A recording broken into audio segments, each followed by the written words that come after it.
with controversial subjects. The theories expressed are not the only possible interpretation. The viewer is invited to make a judgment based on all available information. Tonight on Sightings, have our shuttle astronauts captured photographic proof of real Star Wars between extraterrestrials and our military? Then, for almost 2 centuries, this small Texas town has witnessed bizarre glowing balls of light. Are they natural phenomenon or alien spacecraft? Tonight, the mystery of the Marfa lights.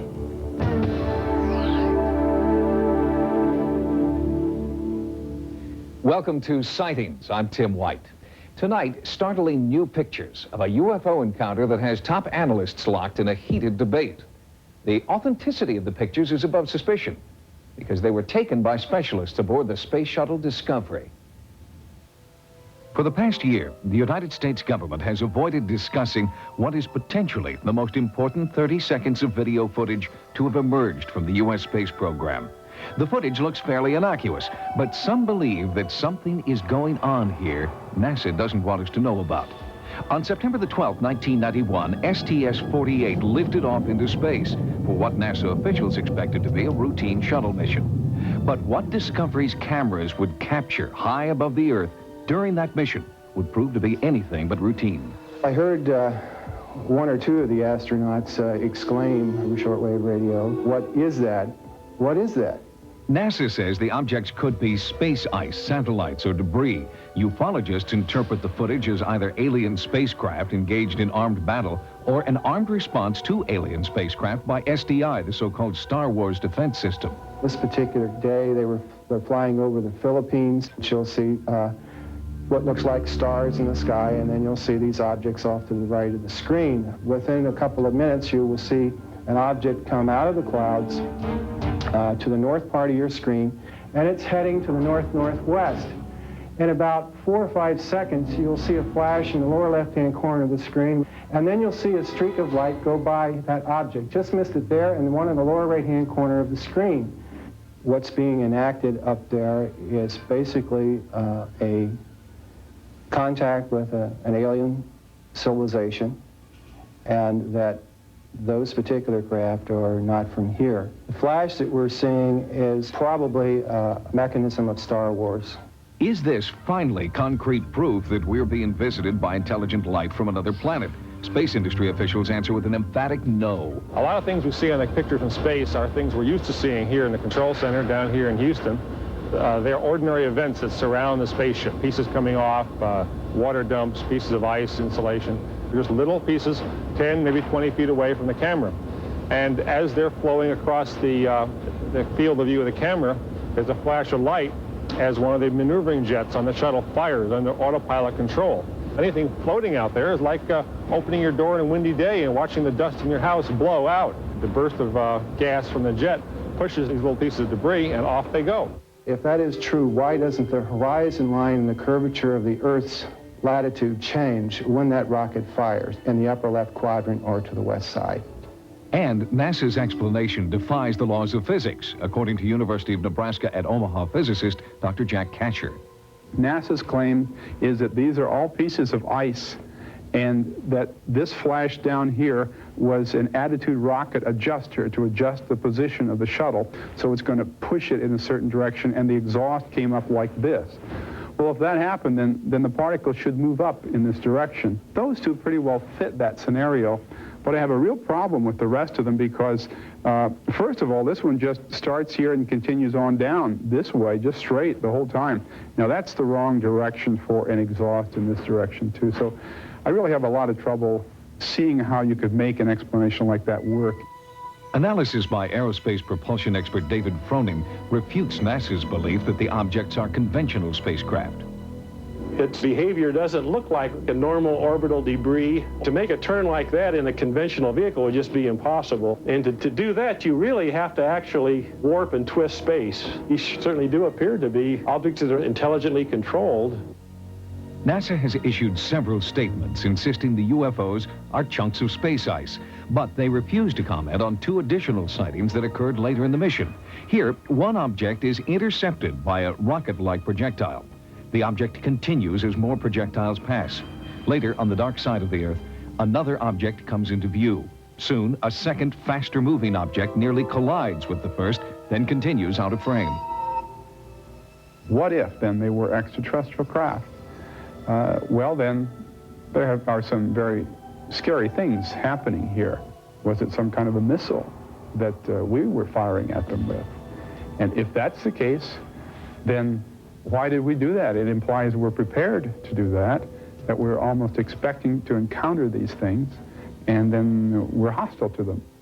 Is our military prepared to launch offensive strikes against incoming UFOs? Government officials won't respond. It's not a question of whether there is a government cover-up about UFOs. There is. It's the most highly classified topic in all the government and military. Has the military secretly developed SDI beyond public knowledge, despite their denials? There have been developments for the Space Defense Initiative of particle beam systems that could have particle beams with the kinds of speeds that we saw going straight up into space. And if that is the case, why are we shooting at them? It implies that we expected to see them and that we were ready to shoot, and then we did shoot, so we consider them hostile. You can look at these kind of lights and these kind of reports of the flying saucers coming around our spaceships. In terms of exploration, this is very traditional. These are our sea serpents. These are our mermaids. 500 years ago, when Columbus's ships went out and the men peered off at the horizon, they could see little things on the horizon. They would misinterpret them or interpret them in different ways or incorrect ways, and come back and tell stories. We're getting into the same sort of phenomena here. Well, first of all, a death ray or a laser beam that's in the Hollywood movie shows up as a flash of light and a crash and a thunder and so forth. That's Hollywood. In reality, these kinds of beams in space are invisible because they have nothing to show up on except a target. So you would not see a beam going across the picture. James Oberg has devoted the last 18 years to aerospace research. Although Oberg insists he is an independent analyst, some ufologists believe he's part of a secret government conspiracy to debunk all UFOs.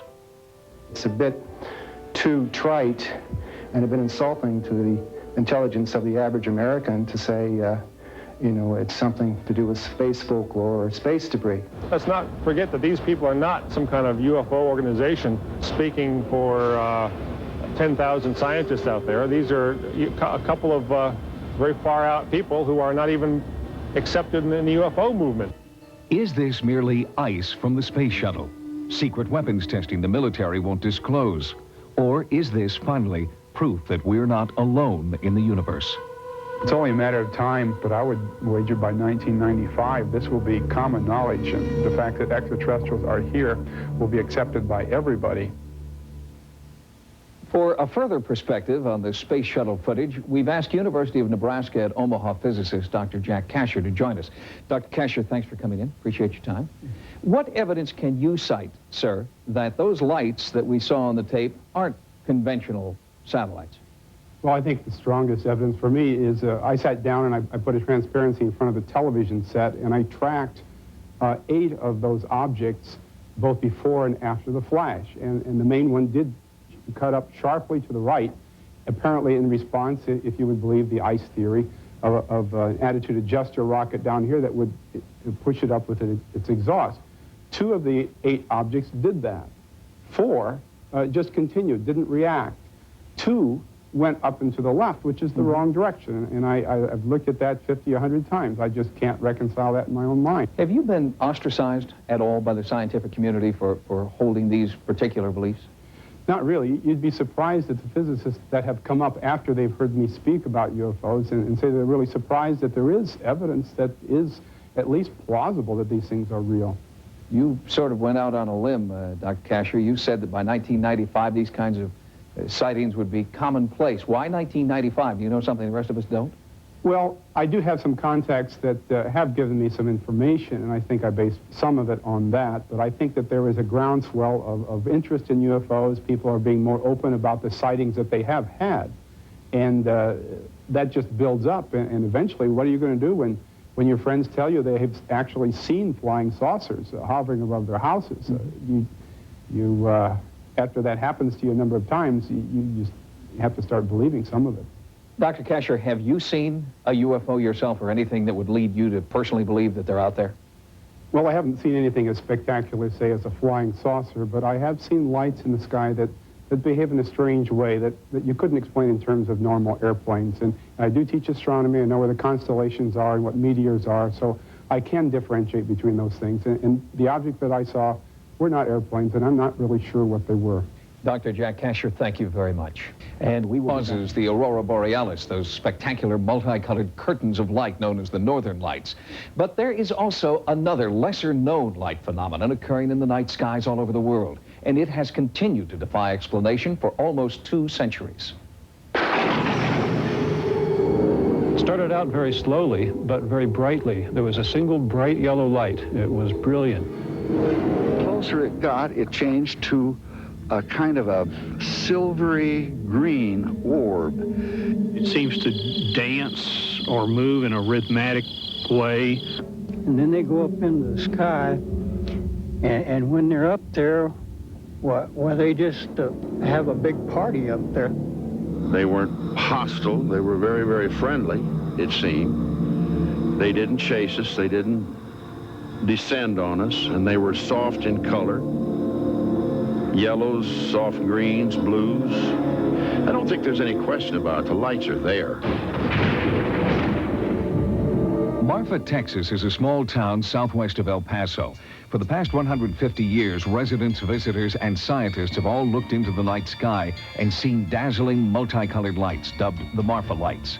Reported sightings date from Apache accounts in the early 1800s to the Wall Street Journal in 1984. I think they're Satan's people, tell you the God's truth. They're ghost lights, and it's ghosts. It was just eerie to me. Nobody else was afraid, but I was afraid. Lifetime resident Vern Campbell took these photographs of the lights using time-lapse photography. And I saw this light coming across the area and moving toward the power line. And I assumed that it was following the power line toward me, and I stood transfixed. As a matter of fact, I was scared, very badly frightened. I don't know what they are. I don't claim to know. I'm not sure I even want to know, but I know that they do exist. In America, there are at least 100 zones that are regularly haunted by these curious light phenomena. One of the most famous places is Marfa. Paul Devereaux is a London-based earth sciences researcher who believes geology holds the answer to the Marfa lights. These lights, nobody knows what they are. They're rather exotic phenomena. They're not UFOs, they're not flying saucers. They're somehow produced by the Earth itself. Right now, an international team of scientists is in Marfa seeking an explanation to the light phenomenon. The team is headed by one of the top physicists in the world, Yoshihiko Atsuki. This is a research work on the fireball, so-called Marfa light. We believe this is a kind of natural phenomena. Natural phenomena means this is some kind of atmospheric electricity. The team has established a base camp just north of the official viewing site open to the public. State-of-the-art atmospheric technology has been flown in and set up. All manner of recording devices are also in place. Since the team does not know the true source of the Marfa lights, they also acknowledge the spiritual. A Buddhist priest performs a ritual he believes will summon the lights. Early in the investigation, the team was frustrated. The lights did not appear. We watched and watched, but nothing we obtained, nothing filming, nothing eyewitness observation. So we was very disappointed.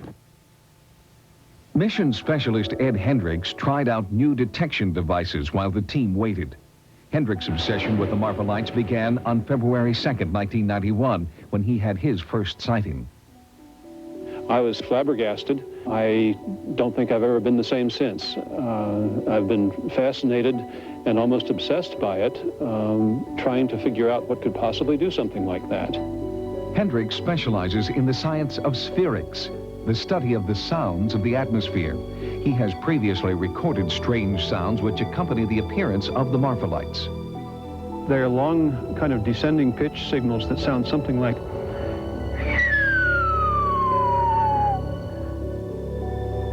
On September 1st, 1992, as Hendricks set up his equipment, the team's first light suddenly appeared on the horizon.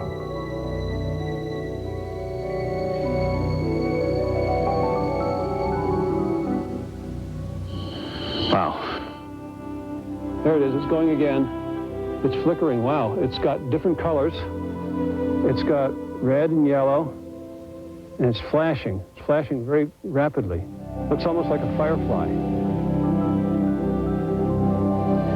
It's very bright now. It's getting brighter, and it looks a little bit red. It's dividing in two. The two pieces are moving apart. There they go, and they're getting real close, and they've crossed again, and they're just continuing this. They're going back and forth, swinging back and forth, and they're doing this as though this is what I think people mean when they say that the lights are doing a dance. I think they're gone. I think that's all. What are these dancing, multicolored lights? While this investigative team searches for an answer, other scientists say the lights are nothing more than the headlights of cars traveling on nearby Route 67. I don't believe there are any facts to support the myths. We cannot say that there's no manifestation of the devil or flying saucers or Indian ghosts, but there are no facts to represent that. There are some facts to indicate very strongly that what most people see are car lights on Highway 67. There are people who are skeptical about the Marfa lights and who believe that what everybody sees are car headlights, and indeed many people do see car headlights and assume that they're Marfa lights and believe that. But even the most serious skeptic, the people who attribute all of the phenomenon to car headlights, could not possibly have seen what we saw and conclude that they were looking at car headlights, because cars could not be made to do what we saw those lights do. And with the sightings dating back to the early 1800s, car headlights must be ruled out in those cases. Right now, I don't know what they are, and I'm continuing to work on that. I have some more years left, and all that time I'm going to continue to look at it until I figure it out. We have no facts that illustrate that it's anything beyond the natural. For the people who live in Marfa, the parade of scientists and specialists who work here are just part of life. And so too are the Marfa lights that they have witnessed their whole lives and explain in their own way. It's just there. And it's been there all these many years. And with all these people trying to find what it is, I don't think they will, and I hope they don't. It would be nice just to remain the Marfa mystery light. First time on American television, an in-depth look at the largest documented UFO sighting in history. Every week since 1991, thousands of unidentified flying objects have been sighted over Mexico City. And there are people who believe this is just the beginning of an alien invasion predicted more than 3,000 years ago. The sightings began on July 11th, 1991. On that day, there was a total eclipse of the sun. One of the best places in the world to view the eclipse was Mexico City. And for the first time, because of the home video revolution, thousands of people pointed their video cameras to the skies. Exactly at the time of the full solar eclipse, a disc-shaped craft appears over the city, hovers for over 30 minutes. 17 people on the ground recorded it on home video. And that's never happened before in the history of ufology. When modern scientists forecasted the date of the historic solar eclipse, they weren't alone. Some believe the ancient Mayas also predicted the exact date of the eclipse more than 3,000 years ago. This Maya calendar made another startling revelation. It predicted that on the day of the eclipse, a new age of enlightenment would begin. It's referred to as the prophecy of the sixth sun. The legend of the sixth sun, the new sun, signified by the great eclipse that just occurred, speaks of an opening of knowledge. The sixth sun indicates precisely the moment of its arrival. Strangely, on the day of the eclipse, something did arrive in the skies over Mexico. Hundreds of those home video cameras that were shooting the eclipse got something completely unexpected. UFOs, unidentified flying objects, all videotaped by hundreds of different people. So far, more than 110 home videos have been verified as containing footage of unexplained craft. It may sound difficult to believe in a city with almost 20 million people that practically every afternoon you can see a UFO. Jaime Mason is one of the most respected television journalists in Mexico City today, hosting the Mexican version of 60 Minutes. Mason calls himself a former skeptic. During the last year, thousands, and I would say hundreds of thousands of people have witnessed UFOs. What I feel is important as an investigative reporter is the fact that the evidence presented was never questioned. The credibility of the witnesses was attacked, not the proof that they presented. People from all walks of life videotaped wave after wave of UFOs hovering in the sky.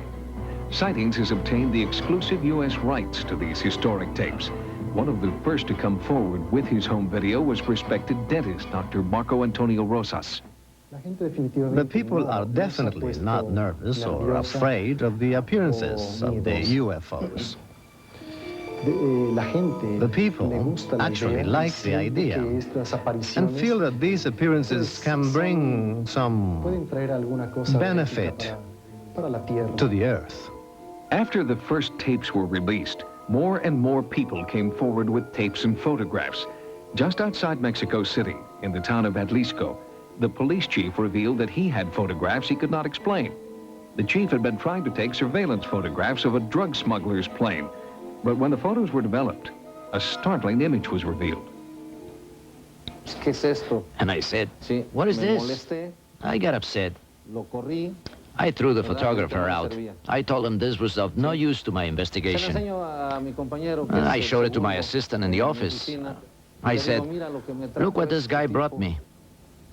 He said, "Hey, that's nice. What would you think if we blew it up?"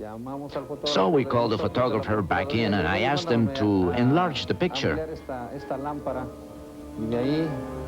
From there, all this came out. The truth is, I still don't know what's in that picture. It's a mystery to me. Since the eclipse, the UFO sightings have continued week in and week out, and the acceptance of the phenomena by government officials has made even the most reticent eyewitnesses willing to come forward. Padre Ferrer, a priest at a local Catholic church, has seen and recorded these mysterious UFOs.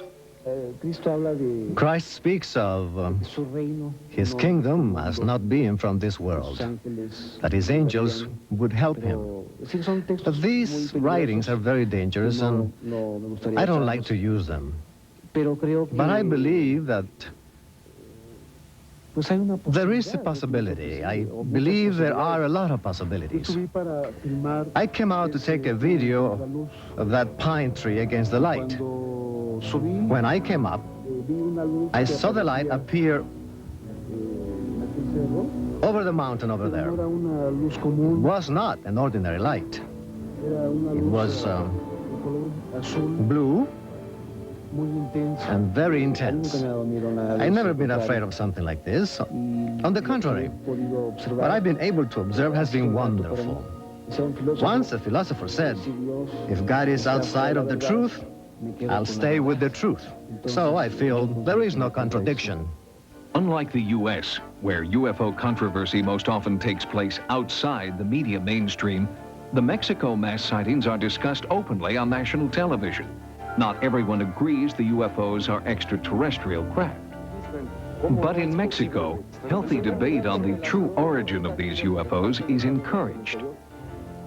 So, to rule out the possibility that these UFOs are conventional aircraft or an organized hoax, we had our videotape footage analyzed by David Froning, retired chief scientist at a major aerospace firm. As far as the pictures of in-flight videos, this is about as good as I've seen. They demonstrate a field propulsion and technology that's far beyond anything that I'm aware of that we have today. Most scientists look at these things as not that these are phenomena that violate known physical laws. It's just that they're phenomena that our known laws cannot explain right now. If these craft do defy the laws of physics as we know them, could they be alien spacecraft? Do they portend a visitation by an enlightened civilization, as some believe? Since our investigation, the sightings have gained international notoriety. 2 crews from Japan and a European team are there now. We'll keep you updated on their findings. The unprecedented documentation of sightings in Mexico demonstrates that home video cameras are revolutionizing the study of UFOs. Just recently, one of our viewers captured a UFO on tape and immediately sent it to us. But when we first seen it, it was towards that area over here to the west, and it was moving real slowly, hovering and stopping, hovering, stopping. When it got to about this area here, it just zoomed that way real fast, and it stopped and just started blinking on and off. The Rosas family was enjoying an evening swim at their home in Fontana, California, when this UFO appeared to hover over them for about 4 minutes. Look, it's moving fast now, isn't it? That's 4 spots, Grandpa. Look at... Santos Rosas describes the object as a glowing orange, square-shaped craft. There's no way it could have been a helicopter or an airplane because it didn't have no strobe lights on it, and it didn't make no noise. To me, it was a UFO. There was no jet, there wasn't a helicopter, I know that. Well, we were stunned because we'd never seen anything like this before. And all my grandsons and my daughter and my wife, they couldn't believe it. I couldn't believe it. I still don't believe it. Is this light a UFO? The Fontana Police Department couldn't explain it, and a call to military bases operating in the area would not identify this sighting as a military craft. Join us next time for new investigations. For Sightings, I'm Tim White. Good night. Next in The Untouchables, Elliot Ness digs deeper into a mysterious murder and discovers police corruption as well. Part 2 of Murder, Inc. coming up after the break.